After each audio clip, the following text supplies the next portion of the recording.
Lição de número 28 e os fins, tá? Paulo, a primeira carta aos Coríntios, capítulo 10, versículo 23, ele diz assim: mas nem todas as coisas edificam. Então, para fechar essas 3 lições, trabalhos imediatos são os trabalhos que nós temos que fazer imediatamente, a quem está à nossa volta, grudado com nós, no nosso alcance dos nossos olhos. Esmagamento do mal, cuida desse rebanho que está do seu lado. Trabalhe a reforma íntima, esmagando o seu mal, as suas tendências, e os fins? E os fins? A pergunta é assim, mas nem todas as coisas edificam. Então ele vai nos mostrar agora a edificação. Sempre existiram homens indefiníveis, que, se não fizeram mal a ninguém, igualmente não beneficiaram pessoa alguma. Examinadas nesse mesmo prisma, as coisas do caminho precisam interpretação sensata, para que se não percam na inutilidade. É lícito ao homem dedicar-se à literatura ou aos negócios honestos do mundo, e ninguém poderá contestar o caráter louvável dos que escolhem conscientemente a linha de ação individual no serviço útil.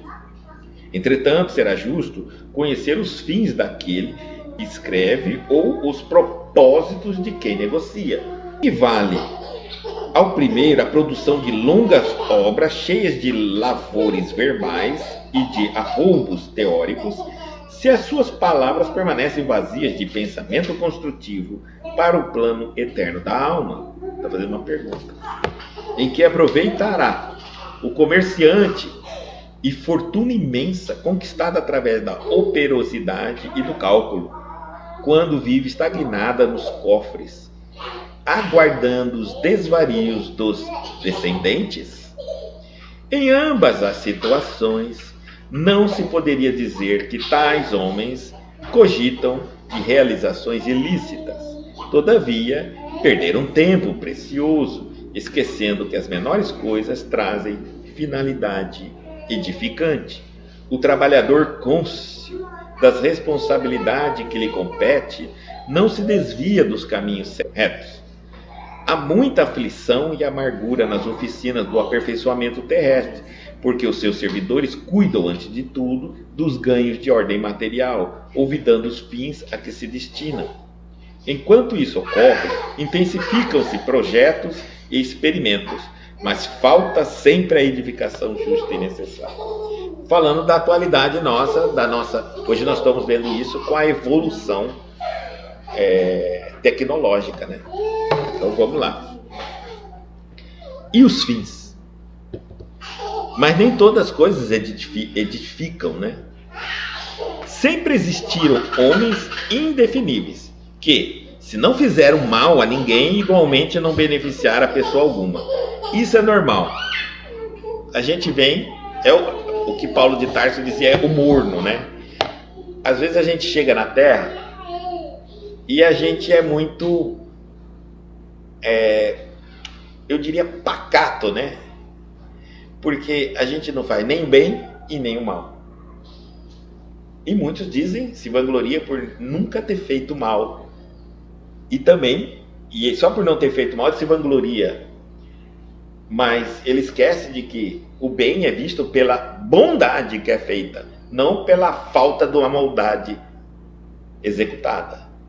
Então é importante eu entender isso, para que eu não fico empatado ou empacado, de que seria, não é empatado, é empacado.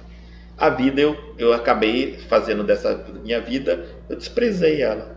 É o aluno que não tira nem boa e nem má nota, e na escola isso não existe, porque a gente sabe que a nota é uma nota que passa ou não passa, né? Então, olha só, se na escola não existe nem boa nem má, não existe essa escola de nota mais ou menos. O que é nota mais ou menos? A nota mais ou menos é aquela nota que eu passo, então é boa. Não, a nota mais ou menos é aquela que não é ruim, mas não passa, então é ruim. Compreenderam? Na vida é mais ou menos assim, não tem esse mais ou menos. Eu sou mais ou menos, eu não sou bom e não sou ruim. Eu não faço maldade, mas não faço bondade. Então, examinadas nesse mesmo prisma, as coisas do caminho precisam de interpretação sensata, para que se não percam na inutilidade. Olha só, seja sensato, raciocina de forma sensata para não perder-se na inutilidade.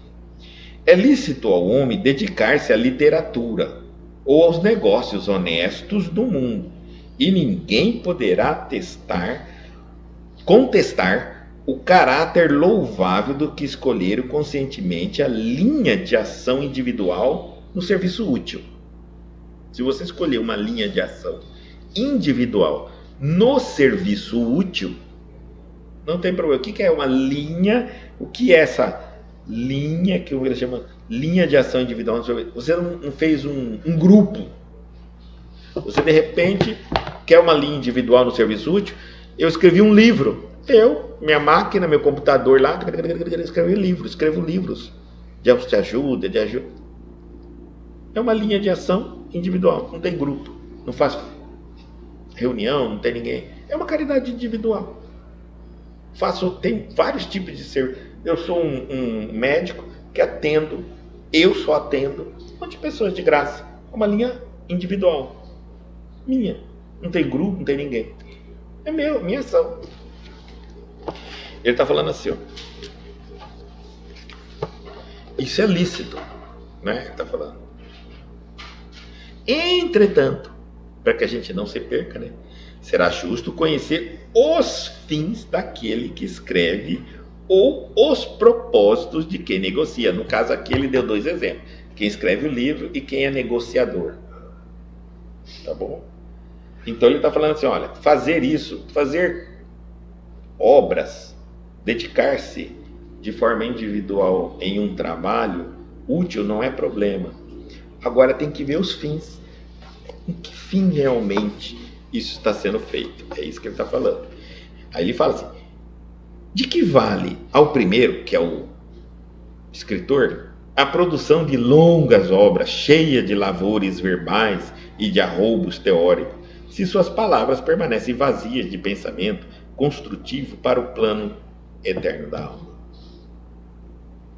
Olha só, para o plano eterno da alma. Ou seja, isso, nós já falamos isso, agora está falando de uma outra maneira. Nós falamos no passado, em outros encontros. Tudo que você faz, você tem que analisar se isso evolui, se isso é proposta útil, se serve para aprimoramento dos seus irmãos. Isso é importante. Tá? Se você está ajudando as pessoas a crescerem, se você está crescendo com esse trabalho, segundo, se os outros podem se beneficiar desse crescimento, desse trabalho para crescerem também. É isso que nós temos que ficar sempre de olho. Se o que eu estou fazendo não é puro perca de tempo, se eu não estou trocando 6 por meia dúzia, ou se eu apenas não estou queimando a vela da vida, da minha vida. Estou esperando chegar no toco, acabar o pavio, morri. Tá? Então, ele está dizendo assim, ó. Em que aproveitará ao comerciante, ao negociante, é o segundo exemplo que ele deu, a fortuna imensa, conquistada através de operosidade e do cálculo, quando vive estagnada nos cofres, aguardando os desvarios dos descendentes? Olha só.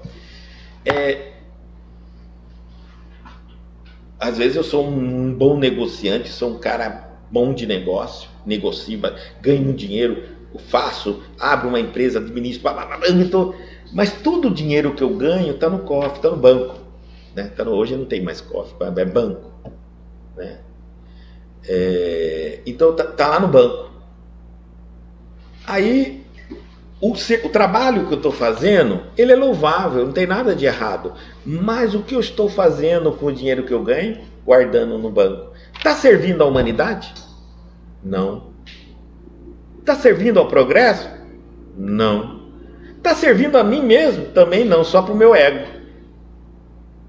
Às vezes, eu não posso nem falar a quantia que eu tenho no banco, porque tenho medo de bandido, sequestrador.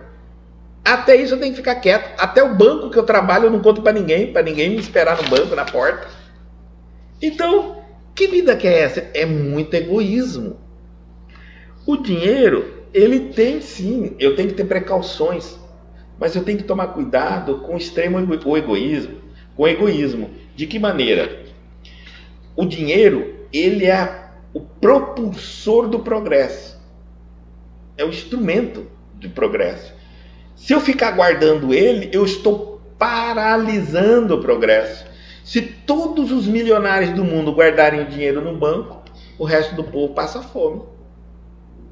Acabou o dinheiro no mercado, acabou o emprego, cada um vai viver de si próprio. Do que ganhou, ganhou, quem não ganhou vai morrer de fome. Então não é isso. Eu tenho que entender que, ótimo, o que eu estou fazendo para a humanidade? Tudo. Eu tenho uma sociedade, eu não vivo no mundo sozinho, nada pode ser visto sozinho. Se eu escrevo um livro, eu tenho que ver se esse livro vai ajudar as pessoas e está me ajudando. Se eu trabalho num negócio de ganhar dinheiro, eu tenho que ver se esse negócio que eu estou trabalhando, ele é lícito, ele é honesto, está me engrandecendo, e o que eu estou fazendo com o dinheiro que eu estou ganhando. Entendeu? É muito importante. Senão, muitas vezes, a gente vive sempre selecionando grupos, né? Eu sempre falo isso, que é interessante, nós aprendemos assim, a selecionar grupos. Ou eu seleciono minha família, ou eu seleciono meu trabalho, ou eu seleciono a minha rua, ou seleciono o meu país. Eu sempre estou assim, selecionando alguma coisa. Então, e quando eu faço essa seleção, essa escolha seletiva, eu quero criar particularidades. Por exemplo, se a minha tudo que a minha família faz está certo, tá beleza. A família dos outros não, está tudo errado. Ou inverso, também tem o inverso. Tudo que os outros fazem está certo, o que a minha família faz está errado. Tá errado. E assim vai indo, eu sempre estou selecionando grupos. Esse é um grande problema nosso, do nosso egoísmo. A gente não tem a capacidade de amar as pessoas, independente dos grupos que elas são. Amar as pessoas que são filhas de Deus. E Deus, quando as criou, não perguntou para nós que grupo que eu queria que as criasse. Então, aí o que é, muita gente trabalha para ganhar dinheiro para deixar para os descendentes. Então ele trabalha, ganha dinheiro, coloca tudo no banco e espera que os descendentes, seus filhos, os herdeiros, né, vão gastar esse dinheiro. E acha que isso é nobre, que isso é correto. Tá certo? Porque na cabeça dele, os filhos de Deus é os filhos dele. Então tem que ter dinheiro para os filhos dele e não para o filho dos outros. Só que aquele dinheiro que ficou no banco poderia estar abrindo uma empresa para abrigar outras famílias dos filhos dos outros. Compreenderam? Muitas vezes a gente vai ver isso, pessoas com fortuna, riquíssimas, não tem onde pôr dinheiro, ainda continua escravizando, né, maltratando as pessoas. Gente do céu, você fala assim, porque não tem limite. E tudo isso, ele sabe que ele vai morrer, é para os descendentes dele. Como? Se está tudo... E é tanto dinheiro que ele não consegue nem os descendentes deles, que está vivo, usar isso como recurso. Está guardado literalmente no banco, não dá como. Olha que coisa. Imagina que eu vou... E nós somos tão inconsequentes que às vezes a gente vai fazer um negócio que a gente vai roubar muito dinheiro e não vai poder mexer no dinheiro durante 30 anos. Eu fico pensando para um bandido desse, eu falo para você, eu queria entender a cabeça de uma pessoa assim, fala, como que você tem certeza que você está vivo daqui 30 anos? Me diz, aonde? Porque se você fosse botar a mão em $1 bilhão, hoje não fala mais em $1 bilhão, agora a coisa está muito mais cara. Aí, mais $1 bilhão, e falasse para você, só que daqui 30 anos você fosse pôr a mão, que roubo que é esse? É o famoso roubo que você rouba, mas não leva? Que bandido que é esse? Mas tem muita gente assim, que ele não pode usar o dinheiro que ele roubou, porque não tem ainda, está esperando o tempo para lavar o dinheiro. para torná-lo lícito para pôr em circulação. É fantástica a ganância do ser humano. Enquanto isso, do lado, milhões de pessoas morrendo de fome. Não. Então ele está falando assim, isso é aguardando os desvarios. Em ambas as situações, o que escreve um monte de livro, mas não ensina nada. Tem escritores aí, conhecido, que é até estudado como escritor da literatura brasileira. Dá até vergonha de ver. É só pornografia. Só pornografia. E é escritor da Academia de Letras. A gente cria os nomes e os títulos que até nós temos vergonha. E aí, o que adianta você escrever um monte de livro sem ensinar nada para ninguém? Nada. Nem para os meus. Às vezes eu estou escrevendo livro e não quero que nem a minha família leia meus livros. Você não poderia que esses homens cogitam de realizações ilícitas, no caso, aquele que não roubou. Se ele ganhou muito dinheiro trabalhando, não é ilícito. Se ele escreveu muitas obras sem sentido, nem sem explicar nada nos outros, mas ele fez com o recurso dele, com o tempo dele, não explorou ninguém, não é lícito, não é ilícito. Eu não estou fazendo nada errado. Ele escolheu um caminho, tá certo? Todavia, perderam tempo precioso. Isso que ele está falando, perderam tempo, esquecendo que as menores coisas trazem finalidade edificante. Então, a gente sempre tem aquela ideia assim, eu sempre quero atingir a quantidade de pessoas, o mundo. Nós estamos aqui falando na internet e às vezes a gente comenta quantas pessoas assistiram. A gente pensa que tem que ter muita gente assistindo, quer atender muitas pessoas, não é assim? Toda a gente é grandioso. A gente é megalomaníaco. Não adianta pensar que não, que é coisinha simples, né? Então eu já quero escrever um livro, um atlas. Hoje em dia nem se fala de atlas. Até aqueles livros que a gente comprava caro para pôr na prateleira da nossa livraria, assim, da nossa estante, né? Só para mostrar para os outros, porque nem a gente lia. É muito livro para ler, grosso, enorme, e era caro pra caramba, mas a gente colocava ali tudo, o trem ficava até colado, assim. Você ia tirar, de tudo que nunca que você leu aquilo ali. Eu quero ver alguém que leu Atlas. Nunca. Tá certo? Mas tinha quase em toda casa. Caro pra danar. Coisa mais incrível aqueles Atlas que tinha. Eu também usava. Você vai com toda afoito naquilo ali, pegava um livro que era desse também, pesado, descolava ele da prateleira, tinha que subir, ficava lá em cima, pra todo mundo ver na sala, quando chegar, você é um homem culto, sua família é culta, tinha um Atlas. Aí você legava aquilo ali. Quando você chegava no assunto, é um texto desse tamanhozinho, uma letra micro pra ler, e um texto desse, não tinha nada demais ali, nada assim, mas tinha coisas diferentes, mas não era um conhecimento excessivo, entendeu? Mas era a única forma de receber o conhecimento do mundo que a gente tinha. Hoje era a internet, você tem muito mais do que um Atlas, mas muito mais. Bom, você vê que eu sou meio antigo, né?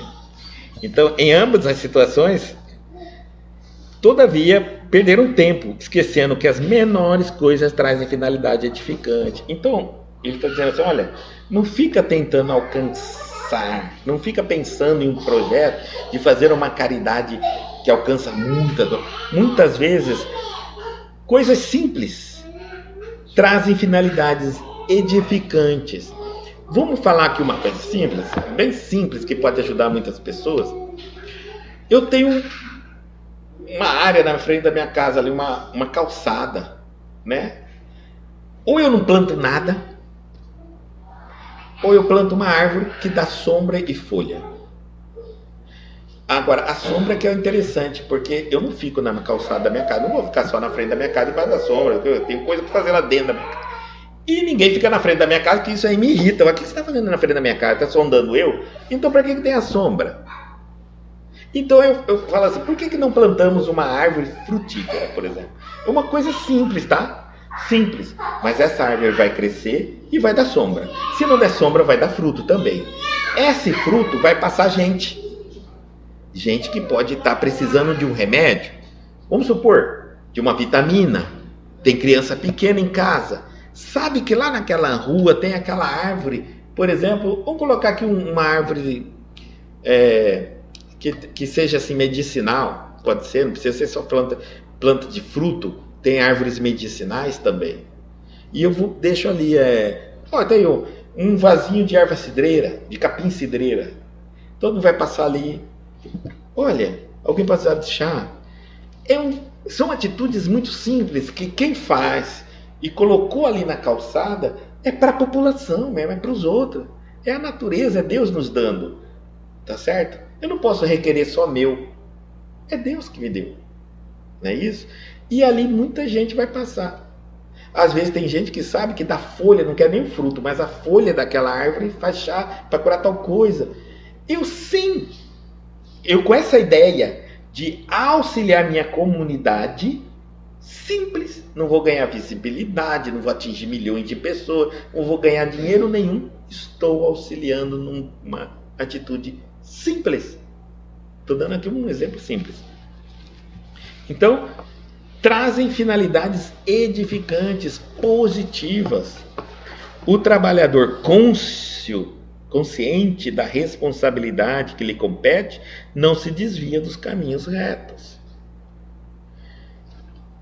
Se nós não ficarmos sempre analisando a nossa atitude, se ela está, onde ela vai chegar, se está ajudando, se não está ajudando, se está me ajudando, se está ajudando o outro, se nós estivermos sempre de olho nisso, dificilmente nós vamos errar. Difícil. Mas se eu me perder e ficar indo na cabeça dos outros, isso é bom porque ganha dinheiro, isso aqui é ruim, isso aqui é bom, isso aqui é... Eu vou me deixar levar e quando assustar já fiz muita coisa errada. Coisa que eu não deveria ter feito.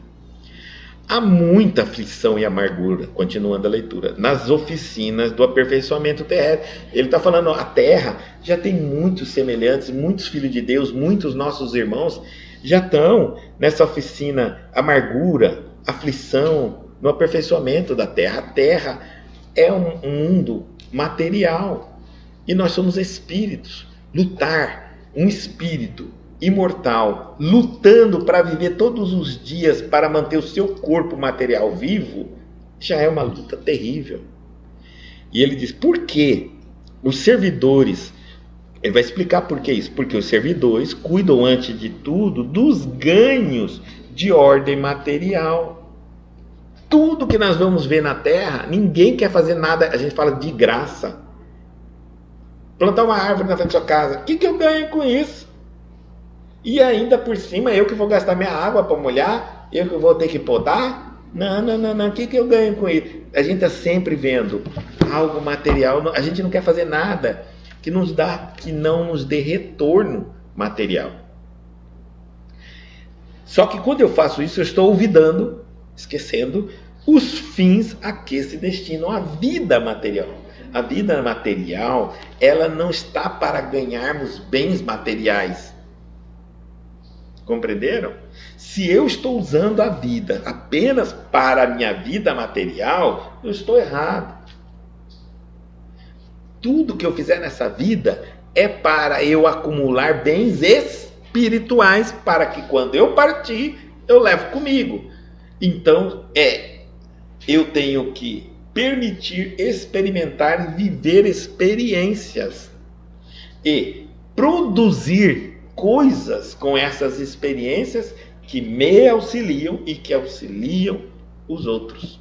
Senão, perdi tempo nessa reencarnação. Passei uma vida lutando para bens materiais, quando eu morrer, tudo vai ficar.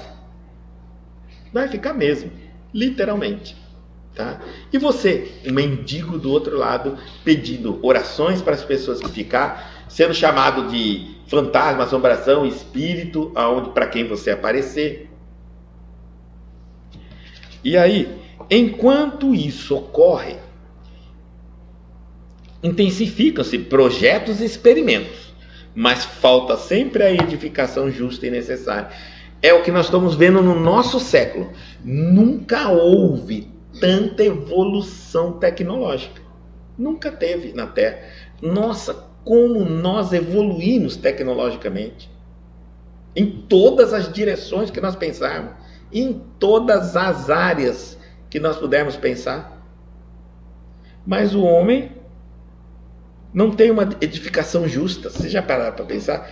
Nós estamos construindo robôs para trabalhar por nós. Olha a nossa cabeça. Estamos construindo máquinas para trabalhar para nós. Mas o ser humano não tem emprego. Nem emprego tem, ele vai trabalhar para quê? Se esses robôs tomaram pouco do emprego que nós temos, vai morrer todo mundo de fome. Só quem vai ganhar é o criador do robô, as indústrias que produzem robô. Então, por quê? Porque, mas Guto, você está indo contra a evolução, contra a tecnologia? De jeito nenhum. Eu só acho que aqui no texto está dizendo que toda a edificação, todo o progresso, todo o avanço, ele tem que ter uma edificação justa e necessária. É necessário essa evolução ou não é? Hoje, é necessário nós chegarmos a Marte? Ou é necessário nós arrumarmos nosso planeta? Hoje, é justo nós gastarmos milhões indo para Marte, enquanto a humanidade, grande parte, ainda temos países como a África passando fome? Não tem sentido. Queremos descobrir água em Marte e ainda estamos vendendo a água do nosso planeta para as pessoas do nosso planeta. Então, antes de nós descobrirmos água em Marte, não seria melhor baixar a conta da água para as pessoas? Queremos descobrir luz, não sei, cada coisa que você... Não estamos falando quem tem esse ímpeto de descoberta, de avanço, mas estamos dizendo assim, isso é justo e é necessário. Duas coisas que a gente tem que falar sobre o desenvolvimento e a evolução tecnológica. É justo? É necessário? Não é isso? Senão eu vou começar a fazer coisas injustas. Eu vou ter uma área que vendo, eu tenho laranja pra caramba, nós somos os maiores exportadores, éramos, né? Agora com a tarifa do Trump, exportador de laranja do mundo. Mas a nossa laranja é cara. Aí eu pergunto para você, mas Guto, isso é um avanço. Avanço de maquinário, avanço de produção. Nós produzimos tantas laranjas, nós somos top de tudo. É justo? A primeira pergunta é, tudo que o homem diz que é avanço, é tecnológico, é progresso. Primeira coisa, se progresso é justo, é para o teu povo, melhora a vida do teu povo ou melhora só teu bolso? O bolso do empresário. É isso que nós temos que ver. Depois, é necessário? Precisa? Eu preciso realmente produzir tanta laranja para vender para os Estados Unidos, eles vão ficar laranja, de tanto chupar laranja, enquanto muitas pessoas no Brasil não têm dinheiro para comprar na feira uma laranja. Tem necessidade disso? É essa a pergunta que nós temos que responder. Em tudo na área, em tudo. Em medicina, em tecnologia, telecomunicações, tudo que nós imaginarmos aí. Antes da gente aplaudir um avanço da tecnologia do homem, é responder dois critérios. Essa é a sua descoberta, esse caminho, esse recurso canalizado financeiro, humano, ele vai trazer uma justiça para a nossa sociedade? Ou ele vai aumentar a distorção entre a sociedade, a diferença? Segundo, é necessário? Precisamos disso? Nós precisamos de Marte, gente. Para que nós precisamos de Marte? Descobrir Marte é uma coisa. Descobrir o universo é uma coisa. Morar em Marte, nós precisamos morar em Marte, gente. Tem sentido isso? Vamos então pegar todo esse dinheiro e tratar o esgoto, tratar os rios, e ter água bastante aqui, tratar, enfim, cuidar do nosso planeta. E que nós não vamos mais precisar de nenhum outro planeta, porque o nosso é para nós adequado a nós, é que nós que o maltratamos. Só isso. Estamos maltratando por pessoas que não são justas, estão fazendo coisas desnecessárias para o nosso planeta. Bom, encerramos, essa é a visão, né, que nós estamos passando aqui de Paulo de Tarso.